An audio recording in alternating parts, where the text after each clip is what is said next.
We got our broadcast information for LSU, and it should probably come as no surprise to anybody.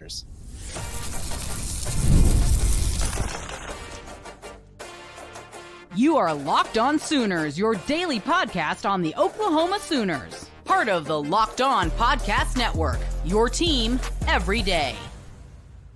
Jay, the Oklahoma Sooners will play their 6th night game. Actually, they'll play their 5th night game this Saturday against Alabama. Then they'll play their 6th against LSU the following week, which really should come as no surprise to anybody because 1, the SEC loves to give LSU night games, and 2, with Oklahoma making their first trip down to the Bayou, you knew that it was going to be in prime time. Little nugget here for you. Under Brian Kelly, the LSU Tigers are 13-1 in primetime games at home. Their only loss coming a couple weeks ago to the Alabama Crimson Tide. But 8 of those wins came against non-Power 4 programs. John, all we wanted to do was play Nebraska at night. But now we get to play everybody else at night. Literally, we play everybody at night now. Like, literally, everyone. Heck, we had a non-conference home and home against Nebraska, and guess what? Neither. We still didn't play them at night. Mm-hmm. So, now that we're in the SEC, hopefully we have placed Nebraska on our non-con schedule again, and there is a very good chance that the SEC says, you know what? We're going to give you what you wanted. Yeah. But it's kind of crazy if you think about it. We'll finish the season with 6 night games with 2 games at 11 o'clock.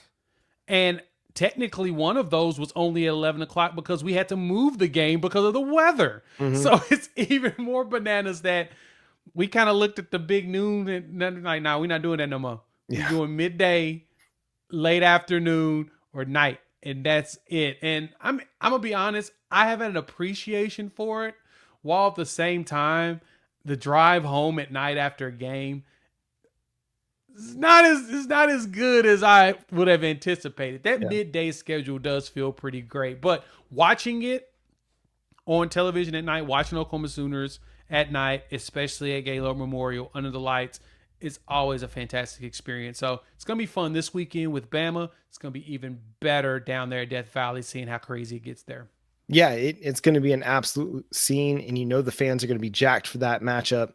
It's fun just to consider that Oklahoma is going to get more of these prime time. I bet it kind of regresses to the mean a little bit next year, where maybe they don't play 6 night games, but because Oklahoma's just 2-2 in them. So I'm not necessarily like loving that Oklahoma's going to be playing 2 more night games, 1 at home, 1 on the road.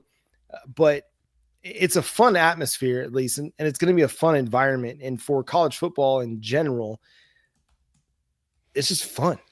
Now, hopefully Oklahoma fans show up for this one because, listen, this season has not gone how anybody expected, but Alabama's coming to town.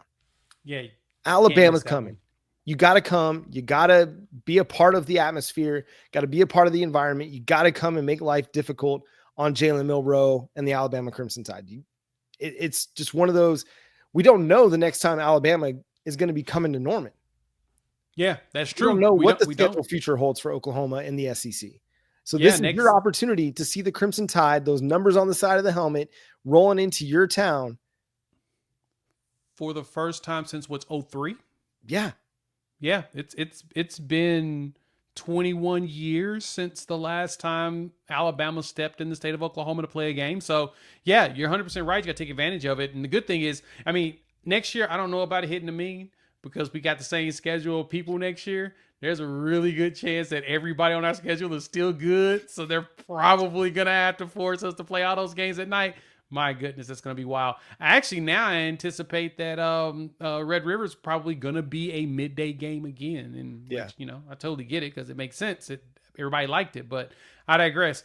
Yeah, it's crazy to see that we have this many. When Michigan comes to town next year, probably going to be a night game too. So it's just, I would have never thought. We need to figure out what we need to do to make it exciting there in Gaylord Memorial Stadium at night. We need to find some new tradition to get the lights going. I want to be like William Bryce Stadium, like South Carolina does. I want to be like the whiteout at Penn State. I want to do something like South Carolina with Enter Sandman. I want something to just be energetic where it just where you can feel the pulse of it inside the stadium. We need to find something because we need to make it worth everybody's while to where when they give us that, they're like, yeah, we're in. It's not, listen, it's Oklahoma. It's a blue blood program. It's one of the best of all time. But would people consider it a destination if they weren't an Oklahoma fan? Like, you think about the places in college football that you want to go and be a part of the environment and the experience. You think of Virginia Tech. You think of going up to Madison, Wisconsin, being a part of Jump Around. You think about Sandstorm at South Carolina. Like, you think about going down to the Bayou and being a part of what they do at LSU because it's just different, right? Oklahoma's got a great home field. They've got a great fan base that's passionate and powerful when visiting teams come to town. But is there that one thing that like sets them apart as Oklahoma? And I know there's going to be a lot of people that sit here and say Oklahoma doesn't need any of that because they're Oklahoma.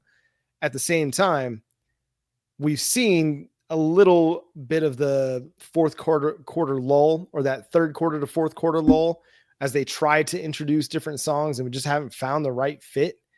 So there's still some work to be done with the on-field presentation, or the in-game presentation, I should say. Right. But if you're looking at next year's schedule, you said Michigan probably be a night game.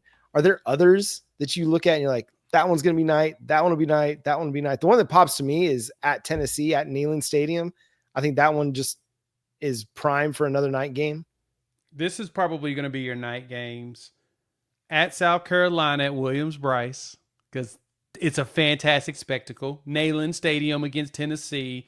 I could totally see us going to Bryant-Denny and it be a night game, but it could also be a 2:30 game. They do a lot of 2:30 games for Alabama, and I don't know why. I'm guessing that's just how it is. Michigan, I think, is going to be a night game. So I think Tennessee, South Carolina, Michigan. I think home-wise, it's Michigan. I think LSU may get the night treatment. You might get Ole Miss the night treatment too. It all depends on how good they are once we face them. But having Michigan on the calendar with Sharon Moore coming home for the first time since, he left from being a player at Oklahoma, they're going to force that one to be a night game. Looking at that one, I'm thinking that's Oklahoma's probably played one. Missouri a lot at night. Yeah, the Missouri one. That was a popular one when they were both in the Big 12 for night slots. So if we're looking at it, Michigan, I'm going to say Michigan, LSU, Ole Miss, Missouri, South Carolina, Tennessee. I think we have 6 again. There you go. So we'll get Oklahoma in prime time a lot next year. So make sure you got plenty of coffee available to you as you try to balance it out with your beverages of choice during pregame. So that's going to do it for today's episode of Locked On Sooners. Thanks so much for tuning in, being a part of the show. Subscribe to the show wherever you get your podcasts. We're free and available on all podcast platforms and on YouTube. And we are your team every day, part of the Locked On Podcast Network. Follow Jay on Twitter at Unfair Sports. Check out his channel at Unfair Sports as well. Follow me at John 9 Williams. You can read my work covering the Sooners over at SoonersWire.com. The show is at Locked On Sooners on Facebook, Instagram, TikTok, Twitter, what have you. We are there. And again, thank you for making Locked On Sooners your first listen every single day. We're going to have our crossover with the folks from Locked On Bama coming up this week as well to get you ready for OU and Bama. It's going to be a fun one where we get to discuss the ins and outs of both teams and what's trending for the Crimson Tide as well as the Oklahoma Sooners. But until next time, he's Jay Smith. I'm John Williams. We'll talk to you then. Boomer. Sooner.